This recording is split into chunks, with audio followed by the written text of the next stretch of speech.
श्री गणेशाय नमः। ओम श्री परमात्मने नमः। श्री गणेश श्री गणेश लीला अध्याय का शेष अंश, देवांतक की मुक्ति। यह समाचार सुनते ही देव देव विनायक देव सेना एवं काशी राज की सुरक्षित सेना असुरों पर प्रहार करने के लिए भेजकर स्वयं सिंहारूढ़ हुए। उन्होंने धनुष, बाण और परशु आदि अपने अस्त्र धारण किए और समरस समर भूमि में देवांतक के सम्मुख जा डटे। विनायक ने भयानक गर्जना की। समस्त सैनिकों सहित देवांतक का हृदय हिल गया। अपने प्रबलतम शत्रु विनायक को देखकर देवांतक ने कहा, अरे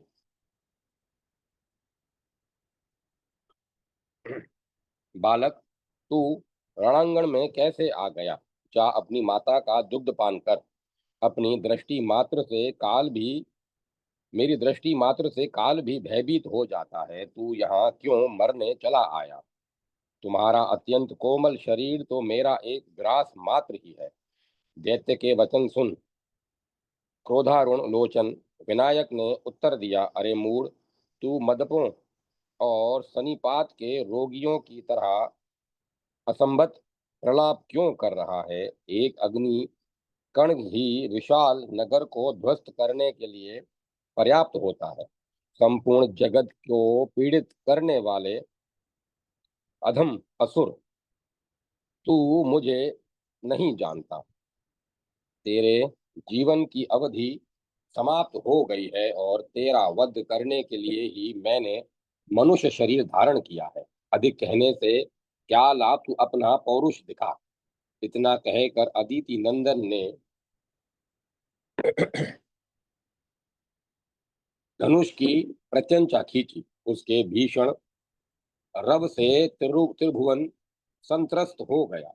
विनायक शर वर्षण करने लगे। देवांतक ने भी भयानक युद्ध किया। विनायक के विविध प्रकार के अस्त्रों से देवांतक की सेना गाजर मूली की भांति कटती जा रही थी। यह देखकर क्रुद्ध देवांतक ने माया का आश्रय लिया।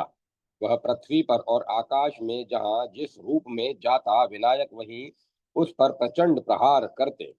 देवांतक घायल हो चला था और देव देव विनायक के भी मंगलमय अंगों पर जपा पुष्प की भांति अरुण रक्त दिख रहा था।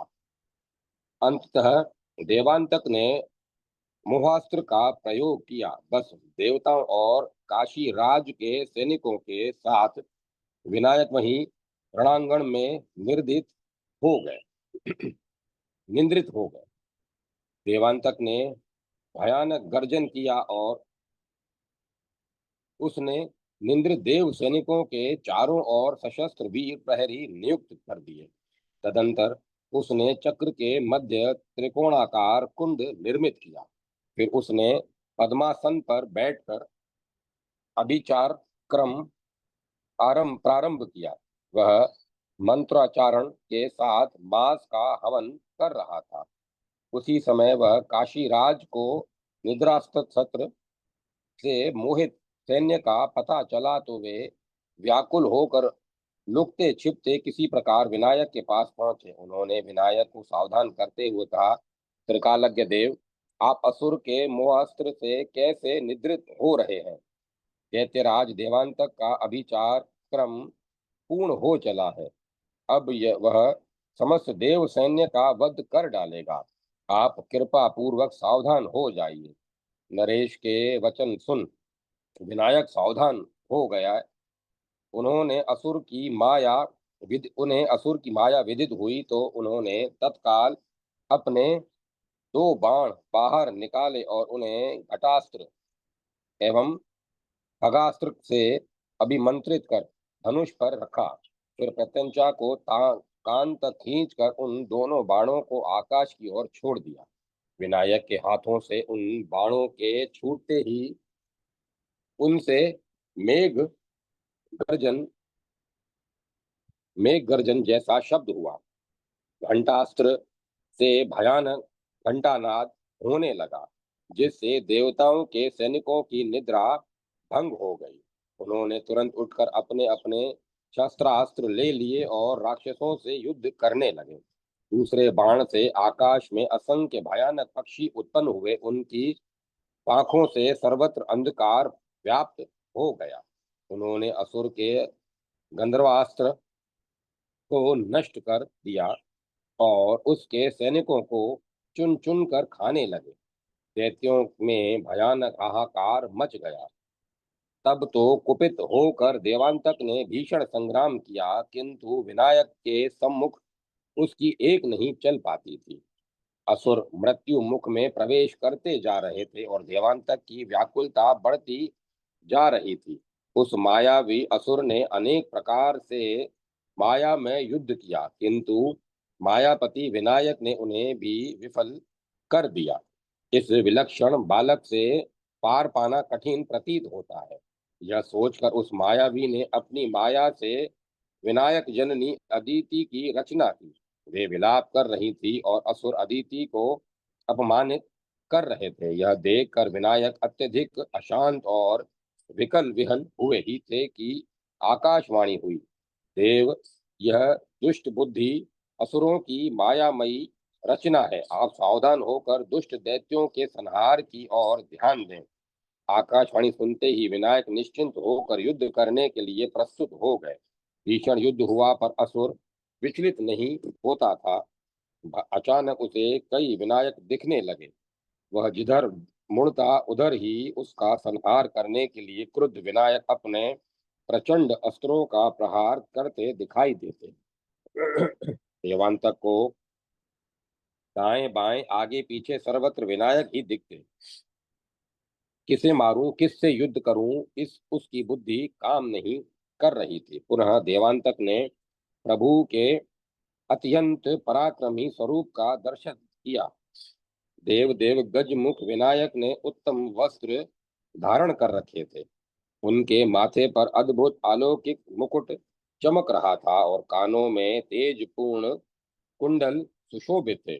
उनके नेत्रों में अग्नि वर्षा हो रही थी और दंत पंक्ति विधुलता से ही चमक रही थी। उनके मंगलमय कानों में मोती की माला शोभा दे रही थी। उन परम तेजस्वी प्रभु का मस्तक अंतरिक्ष को स्पर्श कर रहा था। अत्यंत आश्चर्य, आधा मनुष्य और आधा गज काय, यह कौन है? इस प्रकार मन में कहता हुआ देवांतक भयाक्रांत हो गया। देवांतक की यह मन स्थिति देखकर विनायक पूर्व बालक हो गया। वे पद्मासन लगाकर बैठ गए। फिर उन्होंने देवांतक से कहा, असुरराज, तुम अपने शुभ वर्ण को स्मरण करो। देवांतक ने कुपित होकर विनायक के दोनों दांत पकड़ लिए। वह अपनी पूरी शक्ति से दांतों को उखाड़ फेंकना चाहता था। वह कभी विनायक को पीछे ढकेलता और कभी विनायक उसे पीछे ढकेल देते।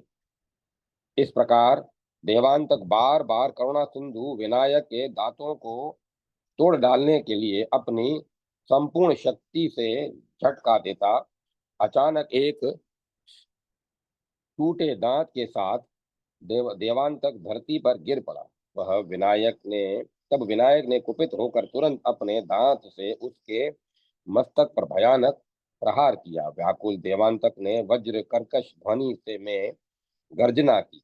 उस गर्जना से पृथ्वी, आकाश, पाताल और दसों दिशाएं कांपने लगी।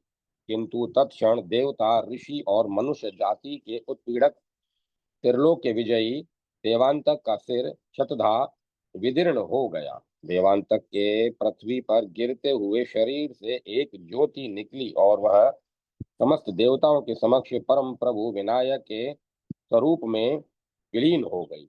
महान दैत्य देवांतक की मृत्यु देखते ही अवशिष्ट असुर सेना यत्र तत्र पलायन कर गई।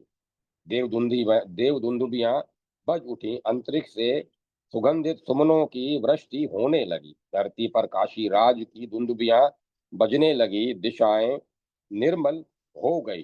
सुखद समीर चलने लगा। अग्नि का तेज सबको मुदित करने वाला हो गया। प्रतिकूल आवा प्रवाहित होने वाली सरिताएं अनुकूल पथ में बहने लगी। इंद्रादि देवगण तथा मुनि मुनियों ने प्रसन्न मन परम प्रभु विनायक की अत्यंत भक्ति पूर्वक पूजा की और फिर उनकी स्तुति करने लगे। प्रभु, आपने हमें देवांतक के बंधन से मुक्त कर दिया। आपने देव कार्य के लिए उपेंद्र की तरह पराक्रम किया। इस कारण जगत में आपका उपेंद्र नाम प्रख्यात होगा।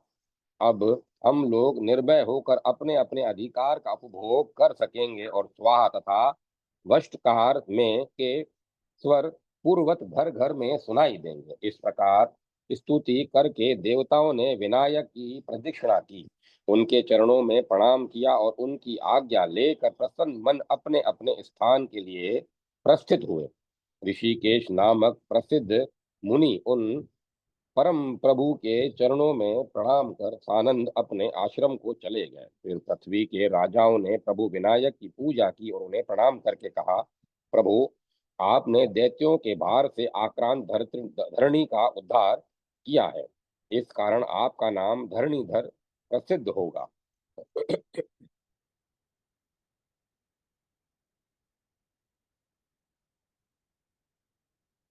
इस प्रकार विनायक का गुणगान कर वे अपने अपने राज्य में चले गए। तत्पश्चात सिंहारूढ़ विनायक को बालकों के साथ क्रीड़ा करते देख काशीराज ने अश्रुपूरित नेत्रों से उन्हें अपने वक्ष में से लगा लिया। विनायक और नरेश दोनों आनंद मग्न थे। नरेश के नेत्रों से अविरल अश्रुधारा प्रवाहित हो रही थी। उन्होंने हाथ जोड़कर गदगद कंठ के से कहा, प्रभु, मेरा परम सौभाग्य है, मेरे परम पुण्य उदित हुए हैं, जो मैं ब्रह्मादि के लिए भी दुर्लभ सनातन परब्रह्म का अपने नेत्रों से प्रत्यक्ष दर्शन कर रहा हूँ, जो नित्य विश्व के कारणों के कारण शून्य वेदांत वेद सुदृढ़ स्वयं प्रकाश ज्योति की ज्योति नाना रूप में सर्वथा अरूप पृथ्वी का भार हरण करने वाला है। वही मनोहर तत्व बाल रूप धारण कर अपने आंगन में स्वेच्छा पूर्वक क्रीड़ा करता है।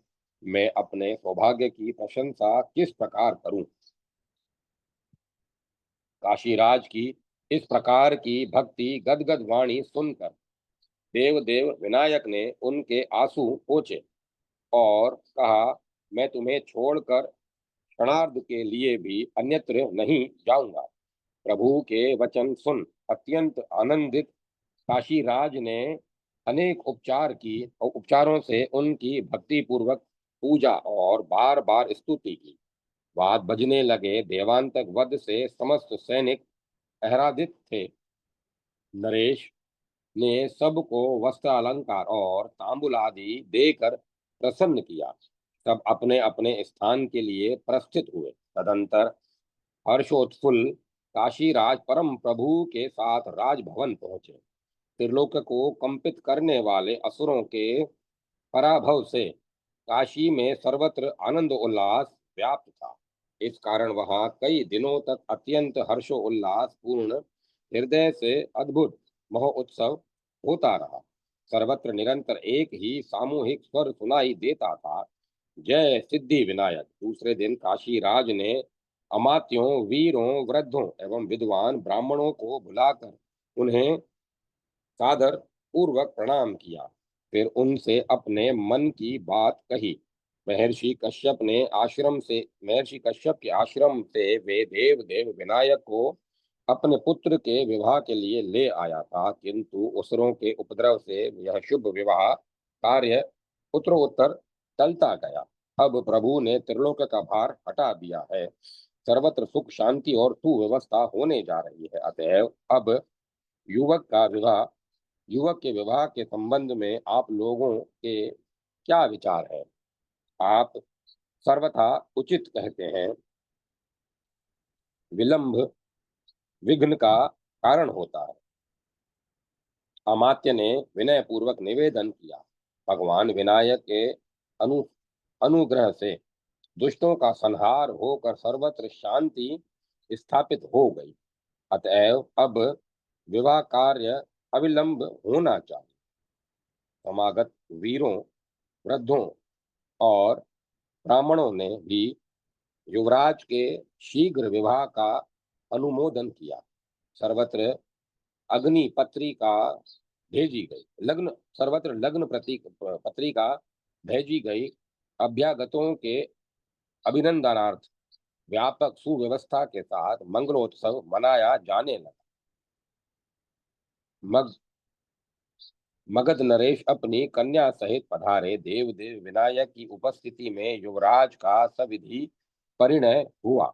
काशीराज ने ब्राह्मणों को अत्यधिक दान दिया और सभी अभ्यागतों को यथा योग्य रीति से सम्मानित किया। सभी लोग हर्षपूर्वक अपने अपने देश चले गए। काशीराज ने विविध उपचारों से विनायक की बार बार पूजा की, स्तुवन, परिक्रमा और प्रणाम किया एवं उन्हें अनेक प्रकार के वस्त्र, आभरण आदि बहुमूल्य वस्तुएं अर्पित की। तदंतर नरेश ने प्रभु विनायक के आदेशानुसार आश्रुनयन साश्रुनयन उन्हें सुसज्जित रथ पर बैठाया। महान विपत्तियों से त्राण देने वाले प्राण प्रिय विनायक के कश्यपाश्रम गमन का संवाद क्षण भर में ही विद्युत गति से सर्वत्र फैल गया। बालक, युवा, वृद्ध सभी स्त्री पुरुषों ने रोते हुए उनके रथ को घेर कर कहा, देव देव विनायक, हमें कल्पना भी नहीं थी कि आप इस प्रकार सहसा हमें त्याग कर चले जाएंगे। आप हमारा मन चुरा कर अब हमें जलहीन मीन की तरह तड़पाने का कार्य क्यों करने जा रहे हैं? आपके बिना हम जीवित नहीं रह सकते। विनायक के साथ अनेक प्रकार की क्रीड़ा करने वाले बालक उनके चरणों को पकड़कर रोने लगे। विविध वस्त्र अलंकार भूषित करुणामय विनायक के नेत्र भी सजल हो गए। रथ से उतरकर उन्होंने अत्यंत मधुर वाणी में सबसे कहा, मैं यहाँ युवराज के विवाह के लिए 10-5 दिनों के लिए आया था। वहां मेरे माता पिता उदास मन से चिंता करते हुए मेरी प्रतीक्षा करते होंगे। यहाँ रहकर मैं आप लोगों का आत्मीय हो गया। आप लोगों की स्मृति मुझे सदा बनी रहेगी। आप लोगों के सम्मुख मुझसे जो भी अपराध हुए हों, कृपा पूर्वक मुझे अपना समझकर क्षमा करेंगे। समस्त बालक, युवा, वृद्ध, स्त्री पुरुषों का समुदाय शांत था। विनायक के एक एक शब्द जैसे उनके तन मन प्राण में ही नहीं, रोम रोम में समाये जा रहे थे। उनके नेत्रों से अनवरत अश्रुधारा बहती जा रही थी। आनंद स्वरूप सर्वांतर्यामी विनायक ने उन प्रेम मूर्तियों से आगे कहा, यदि मेरी स्मृति से आप लोगों की तुष्टि न हो तो आप लोग घर घर मेरी मिट्टी की प्रतिमा स्थापित कर उनकी पूजा करें। जब भी आप पर कोई आपत्ति आएगी, सूचना प्राप्त होते ही मैं यहाँ तुरंत आ जाऊंगा। आप विश्वास करें। जय विनायक आनंद पूर्ति गगन स्पर्शी स्वर गूंजा। जय विनायक आनंद पूरित गगन स्पर्शी स्वर गूंजा। परम प्रभु विनायक रथारूढ़ हुए। काशीराज भी उनके साथ रथ पर बैठे। समस्त उपस्थित जनों ने रथ की अनेक बार परिक्रमा की। जय विनायक दिंगत व्यापी स्वर पुनः गूंज उठा। रथ धीरे धीरे चल रहा था और इस स्वर से आकाश गूंजता ही जा रहा था। प्राण धन विनायक का रथ अदृश्य हुआ तो लुटे वणिक की भांति रोते बिलखते अपने आंसू पोंछते अबाल वृद्ध नर नारी अपने अपने घर लौटे। विनायक अपने माता पिता के दर्शन की तीव्र लालसा से आतुर हो रहे थे। रथ रथ वायु वेग से भागा जा रहा था। इस प्रकार वे काशीराज के साथ शीघ्र ही अपने आश्रम पर पहुंच गए। उन्होंने अपनी जननी अदिति के चरणों में प्रणाम किया तो उनके नेत्रों से अनवरत अश्रु प्रवाह चल पड़ा। उन्होंने सिसकते हुए अपने बिछुड़े बच्चे को गले लगा लिया। फिर विनायक दौड़कर अपने पिता महामुनि कश्यप के चरणों पर गिर पड़े। पिता ने स्नेह गदगद कंठ से अपने आत्मज को शुभाशीर्वाद प्रदान किया। फिर विनायक समस्त आश्रम वासियों के समीप पहुंचे। कश्यप आश्रम में सर्वत्र आनंद छा गया। जब काशीराज ने अत्यंत श्रद्धा पूर्वक भगवती अदिति और महामुनि कश्यप के चरणों में प्रणाम किया तो उन्होंने आशीष प्रदान करते हुए उनसे कहा, काशीराज, आप कुछ ही दिनों के लिए विनायक को ले गए थे, किंतु इस उसे इतने दिनों तक रखकर आपने हमें बच्चे के वियोग का अधिक कष्ट प्रदान किया। हम लोगों का जलता हृदय आज शांत हुआ है। नरेश ने अत्यंत विनय पूर्वक उत्तर दिया, पूज्यवर विनायक को मेरे यहाँ अवश्य देर हो गई, पर मेरी विवशता के लिए आप लोग मुझे कृपा पूर्वक क्षमा प्रदान करें। मैं विनायक को युवराज के विवाह के लिए ही ले गया था, किंतु वे संपूर्ण नगर वासियों को उत्तरोत्तर प्रमेय प्रेमामृत प्रदान करते थे और प्रबल असुर अनुदित उपद्रव मचाते जा रहे थे। उन्होंने असंख्य अजय असुर सैनिकों का सर्वनाश कर सर्वत्र सुख शांति और सधर्म की स्थापना की। देवगण हर्षित हुए और उनकी अमित कीर्ति सर्वत्र स्थापित हुई। फिर आपत्काम विनायक शीघ्र ही युवराज का विवाह संपन्न कराकर यहाँ उपस्थित हो गए हैं। अपने पुत्र के पराक्रम और उसके सद्गुणों की प्रशंसा सुनकर कश्यप और अदिति अत्यंत प्रसन्न हुए। उन्होंने काशीराज को विविध प्रकार के भोजन और फलों से संतुष्ट कर विश्राम करने की आज्ञा दी। प्रातःकाल नरेश ने कश्यप और अदिति के चरणों में प्रणाम कर काशी लौटने की आज्ञा मांगी। मुनि दंपति ने उन्हें आशीर्वाद दिए। राजा ने पुनः पुनः विनायक सहित कश्यप और अदिति की परिक्रमा कर उन्हें प्रणाम किया और विनायक के गुणों और प्रीति का स्मरण करते अश्रु पोंछते वे राजधानी लौटे। काशीराज के आगमन का स्वागत वाद सुनकर नगर निवासी दौड़ पड़े, पर जब उन्होंने रथ पर एकाकी नरेश को बैठे देखा तो विनायक की स्मृति में रोने लगे। उन्होंने काशीराज से निवेदन किया, राजन, आप अपने साथ प्राण प्रिय विनायक को क्यों नहीं ले आए? आप उन्हें छोड़कर अत्यंत निष्ठुरता पूर्वक यहाँ कैसे चले आए? उत्तर देते हुए समय नरेश का गला रुंध गया। अश्रु पोंछते हुए उन्होंने प्रजाजनों से कहा, यहाँ आने के पूर्व मैंने उनसे बार बार प्रार्थना की, किंतु उन मुनि पुत्र ने कहा कि तुम सब मेरी मूर्ति स्थापित कर उसकी सेवा करो। मुझ सर्वांतर्यामी से तुम्हारा कभी वियोग नहीं होगा। तदंतर काशीराज ने गजमुख विनायक की धातुमयी एक सुंदर मूर्ति बनवाई, जिसके 3 नेत्र और 4 भुजाएं थी। शूर्पाकार कर्ण थे। सर्वभूषण भूषित सर्वभूषण भूषित उक्त मूर्ति के प्रत्येक अवयव अप्रीतम, आकर्षक और मनोहर थे। राजा ने ब्राह्मणों के द्वारा उक्त पावनतम मूर्ति की अत्यंत आदरपूर्वक स्थापना कराई। उस मूर्ति का नामकरण हुआ डुंडीराज। अनेक प्रकार के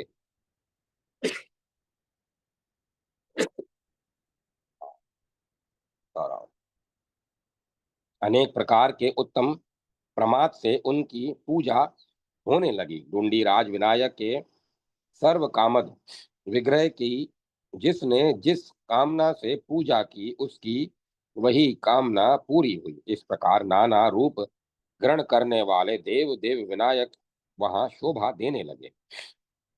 देव देव विनायक को आश्रम पर पधारे हुए कुछ दिन ही भी नहीं बीते कि उन्होंने अपने माता पिता अदिति और कश्यप से कहा, आप पहले जिस उद्देश्य से तपश्चर्या की थी, आपने पहले जिस उद्देश्य से तपश्चर्या की थी, मैंने वह सब कार्य पूरा कर दिया। त्रिलोक्य को पीड़ित करने वाले असुर मारे गए, देवताओं और साधु जनों की रक्षा हुई। उन्होंने अपना स्थान प्राप्त कर लिया, पृथ्वी का बोझ उतरा। अब मैं अपने धाम जाऊंगा। अलौकिक 16 वर्षीय बालक विनायक ने दृढ़ता युक्त वचन सुनते बालक विनायक के दृढ़ता युक्त वचन सुनते ही माता पिता के कंठोष्ठ तालु सूख गए। अत्यंत दुखी अदिति ने पूछा, देव, आपका दर्शन पुनः कब प्राप्त होगा? माता, मेरे दर्शन पुनः भवानी के मंदिर में होगा। यह सर्वथा सत्य है। कहते हुए परम प्रभु विनायक वहीं अंतर ध्यान हो गए। परम खिन्ना अदिति और महर्षि कश्यप ने वहां धातु की विनायक की श्रेष्ठ प्रतिमा स्थापित की। सीताराम। गंध, अक्षत, पुष्प, धूप और दीप आदि से पूजा कर उन्हें विविध प्रकार के व्यंजनों और फलों का भोग लगाया। उस प्रतिमा का नाम प्रसिद्ध हुआ विनायक। उस मूर्ति के ध्यान मात्र से परम प्रभु विनायक नित्य दर्शन देते हैं। परम देव विनायक का वह पावनतम चरित्र समस्त सिद्धियों को प्रदान करने वाला है।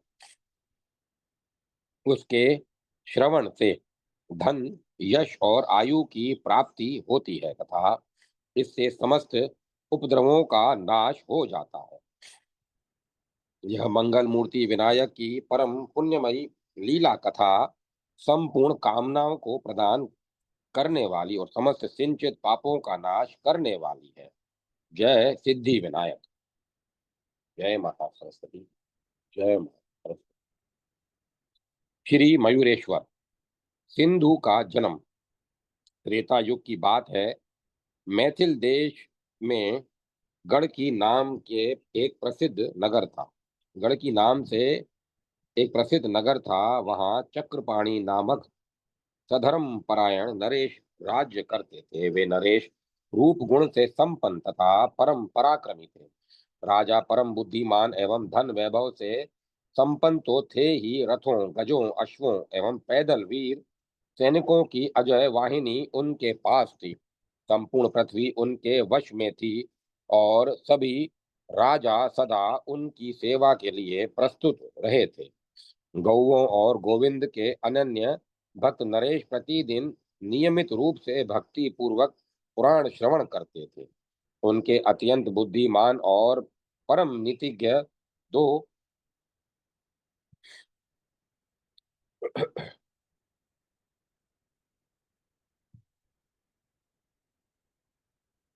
उनके अत्यंत बुद्धिमान एवं परम नीतिज्ञ दो अमात्य थे, जिनके नाम थे सांब और संबोधन सुबोधन। वे वे नरेश की सेवा के सम्मुख अपना बहुमूल्य जीवन तरण तुल्य समझते थे। राजा चक्रपाणि की साध्वी पत्नी का नाम उग्रा था। उग्रा अनिघ, रूपवती, सरला, पति परायणा, सुशीला एवं बुद्धिमती थी। उनकी जीवनचर्या सतत पति के मनोनुकूल थी। इस प्रकार नरेश चक्रपाणि प्रत्येक दृष्टि से सुखी थे, किंतु एक दुख से वे रात दिन दुखी भी रहते थे। उनके कोई पुत्र नहीं था। एतर्द उन्होंने अनेक यज्ञ और व्रत किए। बालकों को श्रद्धा पूर्वक पुष्कल दान किए, किंतु वे सत्कर्मों का कोई परिमाण नहीं निकला। संतति होती पर काल कवलित हो जाती। इस कारण सर्व सुख संपन्न दंपति का हृदय अत्यंत अशांत और व्याकुल रहा करता था। पुत्र के बिना राज्य व्यर्थ है। एक दिन अत्यंत दुखी हो नरेश ने राज्य छोड़कर वन में चले जाने का विचार किया, किंतु उसी समय वहां त्रिलोक्य विश्रुत वेद वेदांग शास्त्रों के वक्ता महामुनि शौनक पधारे। राजा ने उनके चरणों में भक्ति पूर्वक प्रणाम कर उन्हें सुखद आसन पर बैठाया। फिर पाद अर्घ्य आदि से महामुनि की पूजा की और हाथ जोड़कर कहा, आज मेरे किस महान पुण्य का उदय हुआ है, जिससे मुझे मुझ पातकी पुरुष के लिए दुर्लभ सर्व पापहर सर्व कामद और परम शुभद आपके चरण कमलों का दर्शन प्राप्त हुआ हो गया। मैं तुम्हारी भक्ति से संतुष्ट हूँ। महामुनि शौनक ने नरेश से कहा, राजन, तुम निश्चिंत हो जाओ और वन गमन का विचार त्याग दो। मैं सत्य कहता हूँ कि निश्चय ही तुम्हें पुत्र की प्राप्ति होगी। परम तपस्वी शौनक ऋषि की अमृतमयी वाणी से प्रसन्न होकर चक्रपाणी नरेश ने ऋषि चरणों में बहुमूल्य रत्न स्वर्ण एवं वस्त्र आदि समर्पित किए, किंतु परम निष्स्पृह महामुनि ने उन्हें लौटाते हुए राजा से कहा, समस्त प्राणियों का यथार्थ हित चाहने वाले वल्कलधारी विरक्त ऋषियों का भोग सामग्रियों की अपेक्षा नहीं होता। मैं तो तीर्थ यात्रा करते हुए तुम्हारे यहाँ आ गया था। सच्चे मुनियों के मन में तो साधु दर्शन की लालसा तीव्र होती है। उनकी दृष्टि में मिट्टी का ढेला और सोना समान होता है। महामुनि ने पत्नी सहित राजा चक्रपाणी से आगे कहा, तुम सूर्य देव की उपासना करो। 1 महीने का व्रत है। व्रतारंभ सूर्य सप्तमी से होता है। अभ्युदय, श्राद्ध और मातृ का पूजन पूर्वक विघ्नेश्वर गणेश की पूजा कर ब्राह्मणों से स्वस्ति वाचन कराना चाहिए। फिर स्वर्ण कलश पर स्वर्ण का ही सूर्य मंडल स्थापित कर भक्ति पूर्वक हृदय में षोडशोपचार से पूजा करनी चाहिए। रक्त चंदन मिश्रित तंदुल, रक्त पुष्प, नाना प्रकार के रत्न, विविध फल और 12 अर्घ्य प्रदान कर नमस्कार और प्रदक्षिणा करना उचित है। फिर भगवान सूर्य देव की भक्ति पूर्ण हृदय से स्तुति प्रार्थना करनी चाहिए। तदंतर भगवान सूर्य के चरणों में 1 लाख बार नमस्कार स्वयं करें और दूसरों को भी नमस्कार करने की प्रेरणा दें। प्रतिदिन अत्यंत आदर पूर्वक 1 लाख ब्राह्मणों को भोजन कराकर वेदज्ञ कुटुंबी ब्राह्मणों को एक दुधारू गाय देनी चाहिए। पत्नी सहित ब्रह्मचर्य का पालन करते हुए दीन दरिद्र नेत्रहीन और असहाय स्त्री पुरुषों की अन्न आदि से सेवा करनी चाहिए। इस प्रकार 1 मास का व्रत संपन्न हो जाने पर उन्हें प्रख्यात सूर्य भक्त एवं पवित्र पुत्र प्राप्त होगा। महामुनि शौनक विदा हुए और सहधर्मिणी सहित राजा चक्रपाणी ने सूर्य देव की आराधना प्रारंभ की। व्रत का सविधि पालन हो रहा था। चक्रपाणी पत्नी उग्रा निरंतर सूर्य मंत्र का जप कर रही थी, किंतु एक दिन उसने स्वप्न में सूर्य देव को अत्यंत मनोहर अपने पति के रूप में देखा। उग्रा का ब्रह्मचर्य स्खलित हो गया। अपनी पत्नी के मुख से उसके ब्रह्मचर्य भंग का संवाद सुनकर कठोर व्रती चक्रपाणी अत्यंत चकित हुए। उन्होंने कहा, मैं तो अपना प्रत्येक क्षण सूर्य देव की उपासना में व्यतीत कर रहा हूँ, पर भगवान सूर्य के अनुग्रह से तुम्हें उत्तम पुत्र प्राप्त होगा। गर्भ बड़ा तेजस्वी था। उसकी वृद्धि के साथ उग्रा का कष्ट बढ़ता जा रहा था। वह ताप शमन के लिए चंदन और कपूर आदि शीतल पदार्थों का सेवन करती, किंतु जलन कम नहीं होती थी।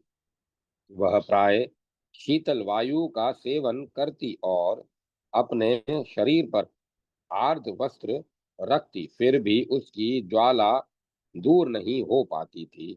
जलन बढ़ती गई जलन बढ़ती ही गई। विवश हो उसने सखियों के साथ अपने नगर से दूर सिंधु के तट पर जाकर असमय में ही गर्भ का गर्भ को त्याग दिया और फिर उग्रा अपने भवन लौट आई। उस समाचार को जानकर राजा उदास हो गए। उग्रा पुत्र अत्यंत बलवान, तेजस्वी और भयंकर मुख वाला था। उसका भाल विशाल था और उसके 3 नेत्र थे। रक्त वर्ण के केश वाले उस बालक के हाथ में त्रिशूल था। उक्त नवजात शिशु के रोदन से त्रिभुवन कांप उठा। उस अजानुबाहु शुद्ध बालक से जल जंतु शुद्ध होने लगे। इस कारण समुद्र ने उस बालक को राजा चक्रपाणि के यहाँ पहुंचा दिया। समुद्र ने नरेश से कहा, राजन, अपनी धर्मपत्नी आपकी धर्मपत्नी इस तेजस्वी बालक का भार सहन नहीं कर सकी।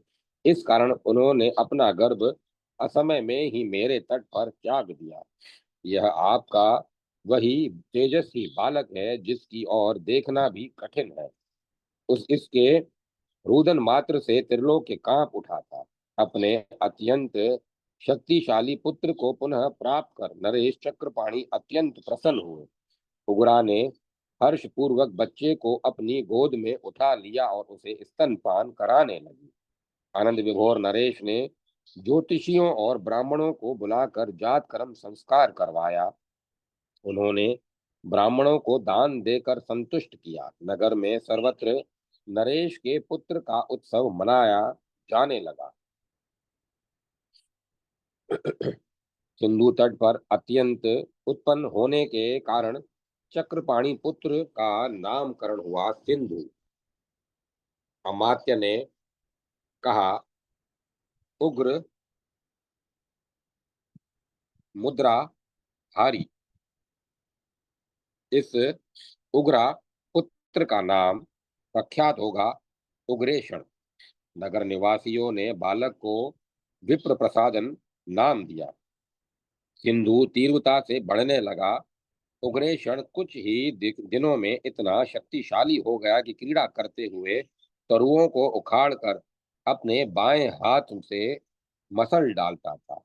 वह अरण्य में जाकर विशाल पर्वतों और वृक्षों को पटक कर चूर्ण कर देता था। एक बार उसने प्रवाह को अवरुद्ध कर खड़े मदमत गज के गढ़स्थल को अपने मुष्टि प्रहार से ही फोड़ दिया।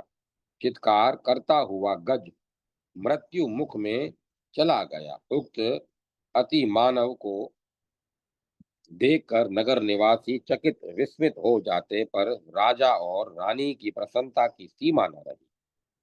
सिंधु का तप और वर प्राप्ति। अत्यंत शक्तिशाली विप्रसादन विप्र प्रसादन अभी पूर्ण रूप युवक भी नहीं हुआ था कि उसने अपने माता पिता से कहा, मैं वन में तपस्या कर पृथ्वी, स्वर्ग और रसातल पर अधिकार करना चाहता हूँ। यह मेरा समय व्यर्थ जा रहा है। आप लोग मुझे आज्ञा प्रदान करें। नरेश दंपति ने उत्कर्ष की कामना से व्रत और दान आदि पुण्य कर्म करके सिंधु को आज्ञा दे दी। माता पिता के चरणों में प्रणाम कर सिंधु अरण्य में पहुंचा। वहां उसने विकसित कमलों से भरा और निर्मल जल से पूरित एक सुंदर सरोवर देखा। सिंधु सरोवर देखा। सिंधु ने वहीं स्नान कर एक अंगूठे पर खड़े हो सूर्य देव की आराधना प्रारंभ की। वह तेजो राशि सूर्य देव को अर्घ्य देकर शीत, वात, उष्ण और जल वृष्टि का असह्य कष्ट सहते हुए केवल वायु के आहार पर निरंतर उनका मंत्र जपता रहा। उसका अस्थि पंजर मात्र अवशिष्ट रह गया, तथापि वह महामानव मंत्र जप करता ही रहा। इस प्रकार 2 सहस्त्र वर्ष बीते। सहस्रांशु प्रसन्न हुए। उन्होंने उग्रेषण के सम्मुख प्रकट होकर कहा, मैं तुम पर प्रसन्न हूँ, अभिष्ट वर मांग लो। सिंधु ने अपने सामने जगतपति सूर्य को देखा तो वह उनके चरणों पर गिर पड़ा। उसने गदगद कंठ से पतंजलि स्तुति की और कहा, प्रभु मेरी मृत्यु न हो, आपके प्रसाद से मैं समस्त देवगणों पर विजय प्राप्त कर लूं। यदि आप प्रसन्न हैं तो मुझे यही वर प्रदान करें। तुम यह अमृत पात्र ग्रहण करो। अत्यंत प्रसन्न हुए सूर्य देव ने सिंधु से कहा, जब तक यह अमृत पात्र तुम्हारे कंठ में रहेगा तब तक तुम्हें देवता, नाग, मनुष्य, पशु आदि त्रियक योनि में किसी से दिन रात, प्रातः या साय किसी भी समय मृत्यु का भय नहीं रहेगा। इसके निकलने पर ही तुम्हारी मृत्यु हो जाए होगी। जिस अवतारी पुरुष के अंगुष्ठ के नखाग्र पर कोटि कोटि ब्रह्मांड निवास करते होंगे, तुम उसी के द्वारा मारे जाओगे। अन्यत्र तुम्हें सर्वत्र अभय है। मेरे प्रसाद से तुम त्रिभुवन विजयी होगे। इस प्रकार वर प्रदान कर सूर्य देव अंतर ध्यान हो गए। उग्रेषण ने विधिवत अमृत पात्र कंठ में धारण किया। फिर राजभवन में पहुंचकर जब उसने अपने माता पिता के चरणों में प्रणाम किया तो उन्होंने उसे वक्ष स्थल से लगा लिया। और जब उन्होंने सुना कि मेरे पुत्र ने भगवान अंशुमाली का साक्षात्कार कर उनसे त्रिलोक के विजय और अमरण का वर प्राप्त कर लिया है, तो तब तो उनके आनंद की सीमा न रही। मेरा पुत्र सिंधुवीर, धीर, पराक्रमी, बुद्धिमान और सूर्य प्रदत्त अद्भुत वर से पूर्णतया समर्थ है। इस कारण अब अपना शेष जीवन वन में तपस्चरण करते हुए व्यतीत करना भी उत्तम है। इस प्रकार विचार कर नरेश चक्रपाणि ने अमात्यों से परामर्श किया और फिर उग्रेषण का राज्याभिषेक कर उसे संपूर्ण सेना का आधिपत्य प्रदान कर दिया। उसके बाद राजा चक्रपाणि अपनी पत्नी उग्रा के साथ राज्य त्याग कर अरण्य में चले गए। सिंधु का आक्रमण। अद्भुत शक्तिशाली युवक सिंधु राजा हुआ। उसे सूर्यदेव का अमोघ वर प्राप्त तो था ही, अगणित सशस्त्र सैनिक भी उसके अधीन थे। उसने राज्य संचालन का दायित्व अमात्यों को सौंपा और स्वयं शस्त्र सज्ज सैनिकों के साथ दिग्विजय के लिए निकला। दर्पोन्मत्त उग्रेषण जिधर जाता उधर ही हाहाकार मच जाता। राजे महाराजे उसके चरणों में शीश झुकाते और सहर्ष अधीनता स्वीकार कर लेते थे। नियमित रूप से समय पर कर देते रहने का वचन देकर वे उसे बहुमूल्य उपहार प्रदान करते थे। धीरे धीरे सिंधु की सेना में असुरों और दैत्यों का बाहुल्य हो गया। उग्रा पुत्र उग्रेषण उग्रेषण का जीवन असुर तुल्य था। न्याय और धर्म उसकी बुद्धि को स्पर्श तक नहीं कर पाते थे। इस कारण शक्ति मद मत सिंधु जनपदों को ध्वस्त करते, अबाल वृद्ध नर नारियों की हत्या करते और पृथ्वी पर रक्त की सरिता बहाते हुए सर्वत्र अधिकार प्राप्त कर स्वर्ग पर जा चढ़ा। व्रजायुद्ध सुरेंद्र ने ऐरावत पर चढ़कर उग्रेषण का सामना किया, किंतु असुर की वज्र मुष्टि के प्रहार से ऐरावत का गढ़ स्थल विदीर्ण हो गया। वह रक्त वमन करता हुआ पृथ्वी पर लौट गया। शचीपति मूर्छित हो गए। वे किसी प्रकार प्राण बचाकर भागे। यह दृश्य देखकर समस्त देवगण तीव्रतम गति से पलायित हुए। श्री विष्णु बंदी हुए।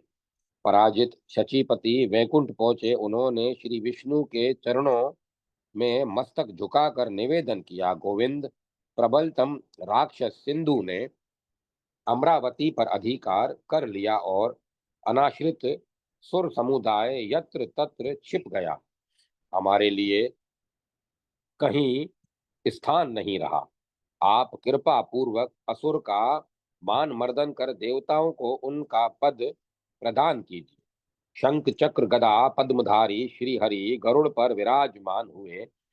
सशस्त्र देव सैन्य के साथ गरुड़ ध्वज स्वर्ग पहुंचे। उनका असुरों से भयानक संग्राम हुआ। देवताओं को शिथिल होते देख स्वयं श्री विष्णु असुरपति उग्रेषण से युद्ध करने लगे। माधव ने अपने चक्र का प्रहार किया ही था कि दैत्य ने सहस्त्रार्क पर वज्र मुष्टि से आघात किया। चक्र पृथ्वी पर दूर जा गिरा।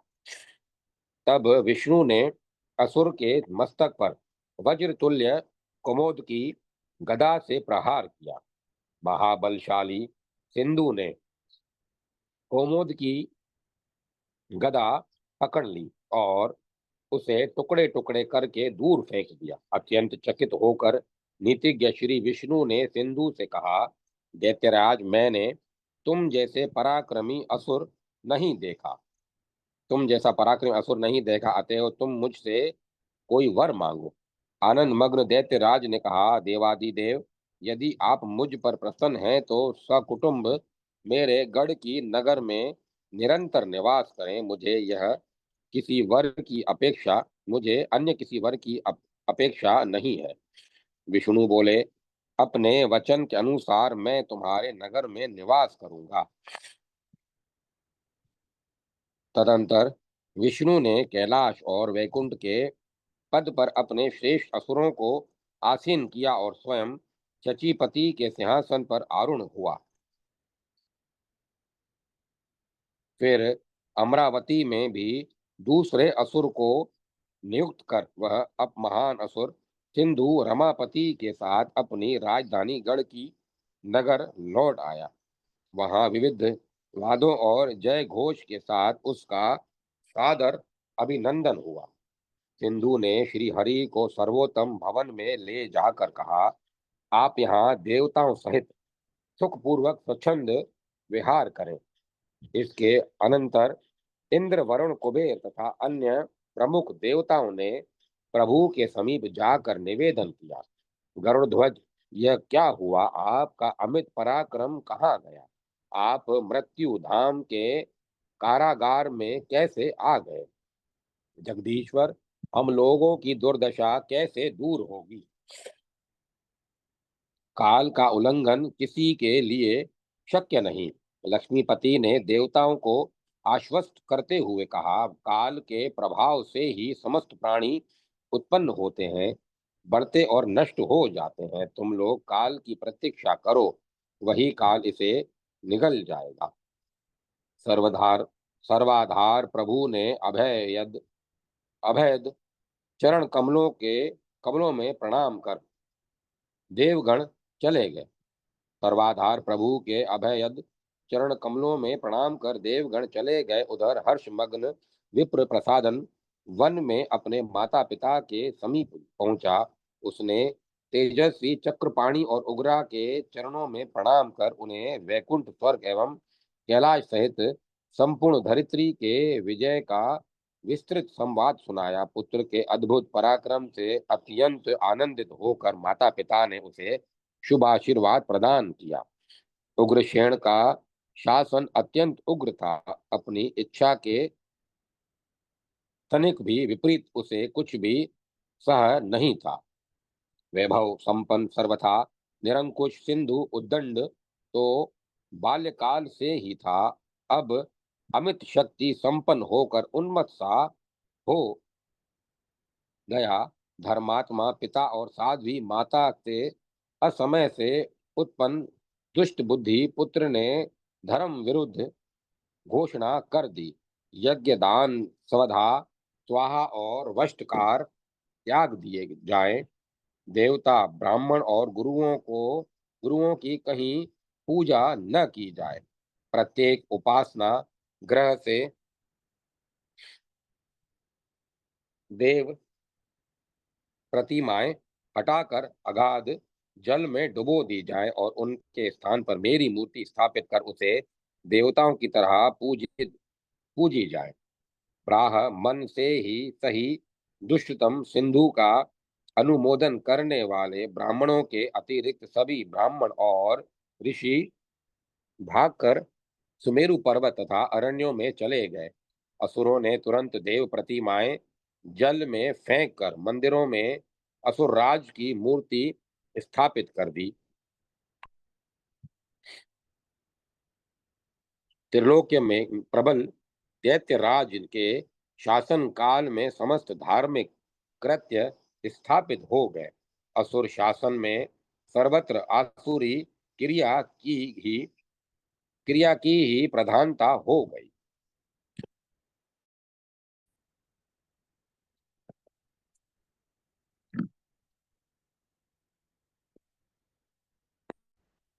देवताओं द्वारा संकष्ट व्रत तथा वर प्राप्ति। चिंतित देवगण सिंधु वध का उपाय करने के लिए एकत्र हुए। सहस्त्राक्ष ने कहा, पाप परायण सिंधु से त्राण पाने के लिए क्या किया जाए? आप लोग अपना अपना मत व्यक्त करें। ब्रह्मा बोले, सर्वसमर्थ परमात्मा ही कल्याण करेंगे, अतएव हम लोग उन्हें ही प्रसन्न करें। वे ही सर्वात्मा प्रभु असुर का वध कर हम सबको वर पूर्व पद प्रदान करेंगे। वहां उपस्थित देव गुरु बृहस्पति ने कहा, वे परम प्रभु स्वल्प पूजा से ही शीघ्र प्रसन्न हो जाते हैं।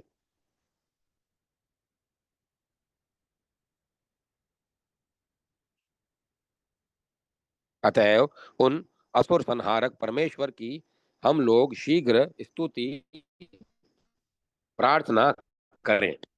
हम लोग अपने पद की प्राप्ति के लिए किस देवता की स्तुति करें? देवताओं के इस प्रश्न का उत्तर बृहस्पति ने इस प्रकार दिया, जो प्रभु सृष्टि पालन एवं संहार करते हैं, जो अनादि बीज रूप नित्य ब्रह्म में ज्योति स्वरूप शास्त्रों एवं मन वाणी आदि से सर्वथा अगोचर निर्गुण अनंत रूप में एवं एक रूप हैं, और जिनके नाम स्मरण मात्र से मनुष्य की कामना पूर्ति हो जाती है।